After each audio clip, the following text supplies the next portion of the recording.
Professeur Rio, si l'uranium est un élément constitué d'atomes lourds, ces atomes possèdent donc un noyau capable de se casser en deux. Sous l'impact d'un Mihawk, est-il une fraude ou pas? T'es vraiment une merde.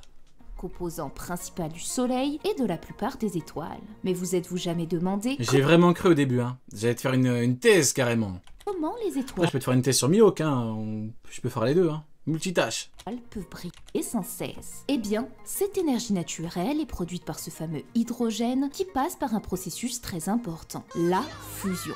Non, pas celle-ci, mais bien la fusion nucléaire. Ici, il s'agit du même principe que la fission que nous venons d'étudier, mais de manière inversée. Là où la fission nucléaire consiste à casser des gros atomes pour en former des plus petits, la fusion est le processus inverse. On fusionne des atomes légers pour en former des plus lourds. Car les petits atomes comme l'hydrogène sont très énergétiques et vont permettre ainsi de récupérer une plus grande quantité d'énergie, en générant de l'énergie à partir Fusion, du latin fusia, ensemble. On d'hydrogène. fusionne pour avoir quelque chose de plus gros et de meilleur. Il n'y aurait alors plus d'utilité à créer des Professeur de latin, mes heures perdues, ne vous inquiétez pas, c'est totalement normal. guerres, car cette source d'énergie est partout. D'autant que la fusion nucléaire, à contrario de la fission, est considérée comme une source d'énergie propre et inépuisable, car elle ne produit ni déchets radioactifs, ni gaz à effet de serre. Et celui qui nous en a donné le secret de fabrication n'est nul autre que le Soleil. C'est au cœur de cet astre lumineux que se produisent les réactions de fusion nucléaire permettant de l'alimenter pendant des milliards d'années.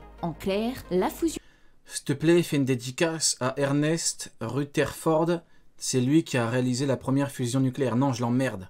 nucléaire est tout simplement l'énergie du futur, celle que l'homme souhaite reproduire sur Terre sous l'appellation de soleil artificiel. Oui, je crois que vous commencez à comprendre. Ce soleil artificiel est précisément ce que tente de recréer Vegapunk grâce à cette énergie illimitée. Or, comme on l'a vu, la clé de cette énergie réside Non, je suis trop mauvais. dans l'abondance d'hydrogène dans l'univers nécessaire à la fameuse fusion nucléaire.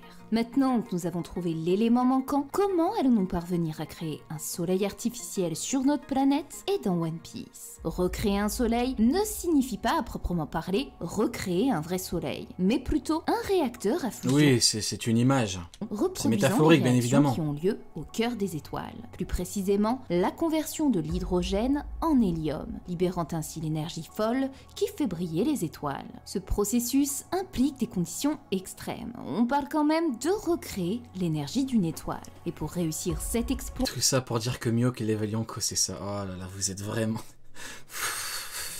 certains scientifiques de notre Pour une fois qu'il n'y a pas de Mihawk en plus. monde ont alors tenté le pari d'ériger la plus grande et la plus puissante des machines de fusion jamais construites. Le projet ITER. La France Après, c'est bien ce qu'il faut pour distribuer de l'énergie mondiale. Pour que ce soit abondant, pour que ce soit gratuit surtout. fait d'ailleurs partie des 35 pays investisseurs de ce projet et c'est chez nous que sa construction y est acheminée. Voilà, c'était l'instant culture. À présent, il serait bon de savoir où tout ça va nous mener dans One Piece. Et là, vous allez voir qu'Oda est vraiment très fort, car ce réacteur à fusion nucléaire était utilisé il y a de ça plus de 800 ans dans One Piece et est Dans tout le bonnement royaume. l'énergie créatrice de l'ancien royaume. Comprendre la fabrication d'une telle D'où le fait qu'on avait une civilisation avancée technologiquement parlant. Oui, oui, oui. machine nous permettra alors de retracer l'histoire du peuple à son origine. Pour faire un bref résumé, ce réacteur à fusion nucléaire a pour nom le tokamak. Il s'agit d'une chambre à vide en forme de donut où seront confinés dans un plasma chaud deux variantes de Elle a dit Tokamak, elle a pas dit Takanome Mihawk. Hein.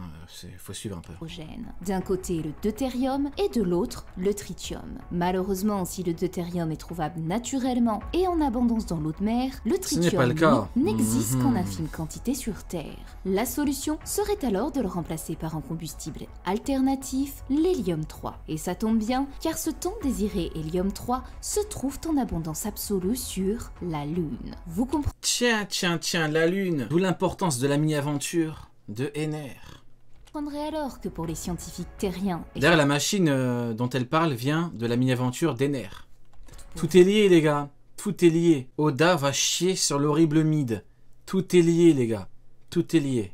L'hélium 3 est le graal ultime de l'énergie, puisqu'il s'agit tout simplement de l'énergie utilisée par l'ancien royaume et qui va nous permettre de retrouver l'origine de ses créateurs. Ainsi, grâce à la fusion de ces deux ressources présentes respectivement sur Terre et sur la Voilà pourquoi elle parle de fusion.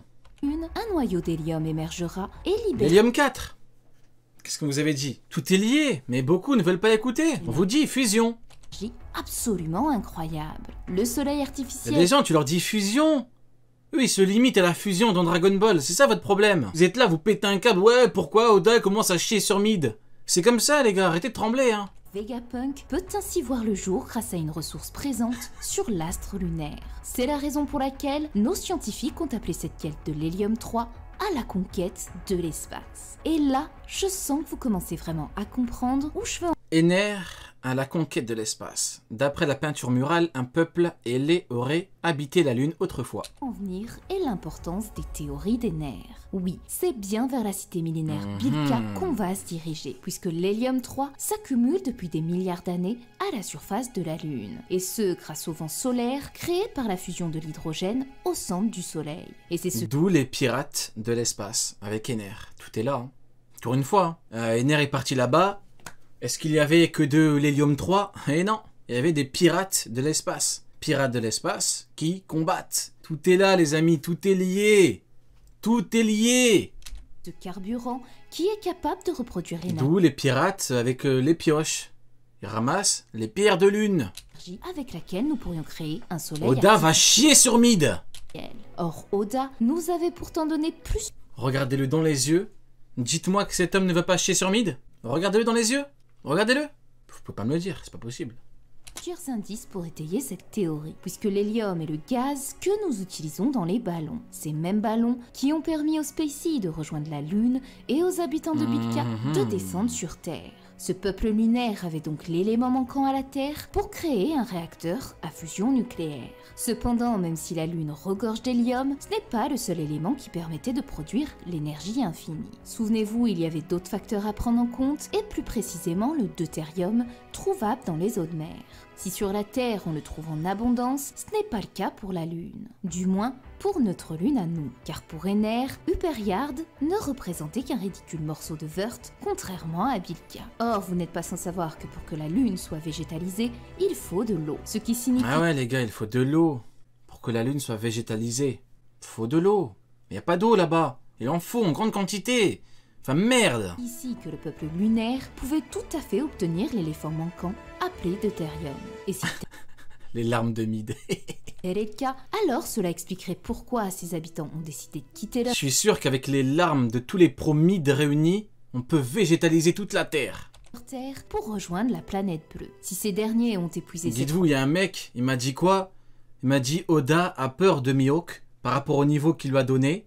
Il peut pas lui chier dessus. Vous imaginez à quel point ces gens sont fous. Hôpital psychiatrique. Oda aurait peur d'un personnage qu'il a lui-même créé. Vous vous rendez compte de la folie de l'homme?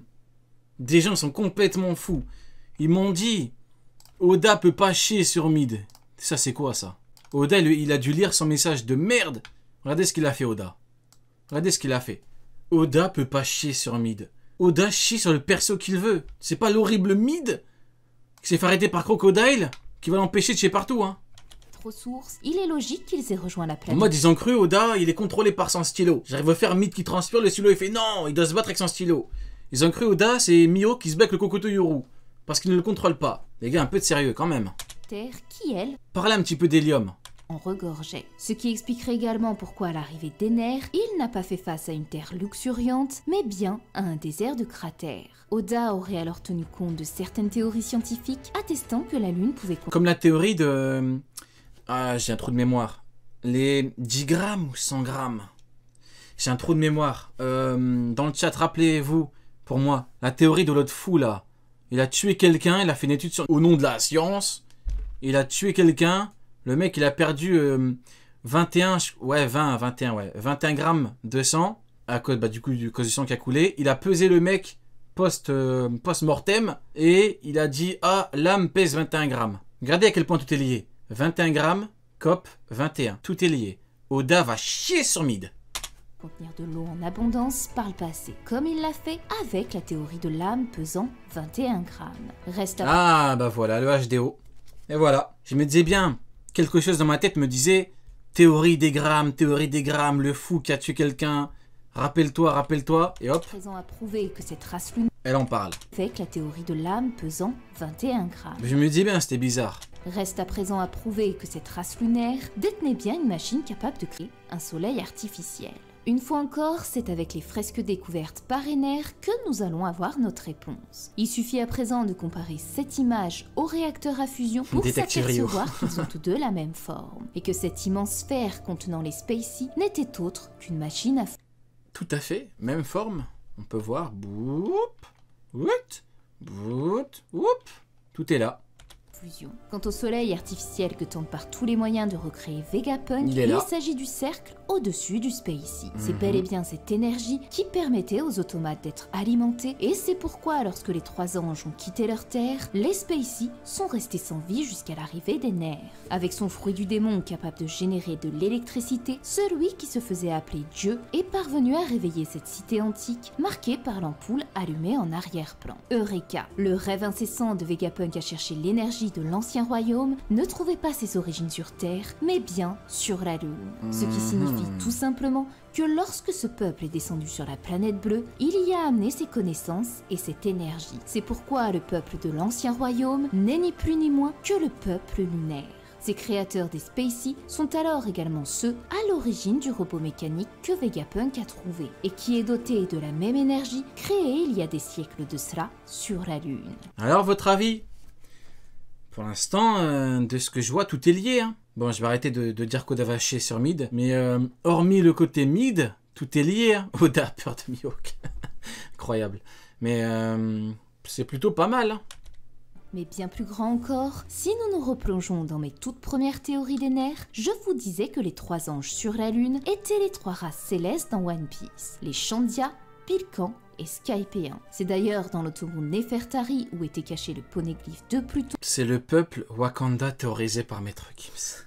Vous pouvez retrouver l'histoire du sacrifice de Chandora. Or, un autre élément était notable, cette balance au centre de la crypte où se tenaient un faucon et un ibis, symbole de la pesée du cœur égyptienne. À présent que nous avons étudié le principe de la fission et de la fusion, cette balance prend alors un tout autre sens, car c'est grâce à elle que nous avons découvert le principe de la masse invisible E égale mc2, et que c'est de cette masse qu'en est tirée l'énergie de l'ancien royaume. L'histoire du peuple lunaire semble donc bel et bien être le secret que tente par tous les moyens de faire disparaître le gouvernement. Et c'est pourquoi si Vegapunk trouvait le moyen de recréer cette énergie, il retrouverait alors une part du siècle oublié. Gardez par ailleurs à l'esprit qu'il reste encore un personnage mystère dont on ignore les actions depuis ces derniers mois. Oh, bah tiens, comment se retrouve le fou? Alors, les fous sont sortis de l'hôpital psychiatrique? Hein? On a pris ses cachets, Rouge? On a dévalisé la pharmacie avec Panoramix? Alors on se retrouve? Hein? On a Clermont-Ferrand? Rouge, le seul et unique supernova dont l'histoire nous est jalousement cachée par Oda. Et par le fruit du hasard, sa race n'était autre qu'un Bilkan, la même dont est issu Enner. Il y a donc fort à parier que ces deux-là risquent de réapparaître prochainement. Reste à savoir si la future destination du génie Vegapunk accompagnée par tout un 10 Rouge dans l'Xanax. Ah, la folie. des Mugiwara sera la Lune, pour réaliser son plus grand rêve d'obtenir ce trésor millénaire. Et voilà, c'est à présent la fin de cette théorie scientifique. Bah écoutez, j'ai bien aimé, hein. C'était pas mal du tout, hein. J'ai bien aimé, c'était plutôt complet. Très scientifique. Bah d'ailleurs, c'est le nom qu'elle lui donne, hein. La théorie scientifique. J'ai vraiment bien aimé, c'est vachement bien écrit en tout cas. Ça c'est extrêmement compliqué à faire, hein. Parce que si tu fais ne serait-ce qu'une seule petite erreur, t'as tous les Einstein 2.0. C'est les mecs, ils ont fait une première S qui viennent en mode « Oh, mais tu comprends pas, en fait, c'est ça, la fusion. » Oui, c'est ça. Bon, en tout cas, j'ai bien aimé. Force à elle pour tous les Einstein 2.0 qui ont fait une première S, qui vont venir lui casser la tête. Force à elle, mais en tout cas, j'ai bien aimé.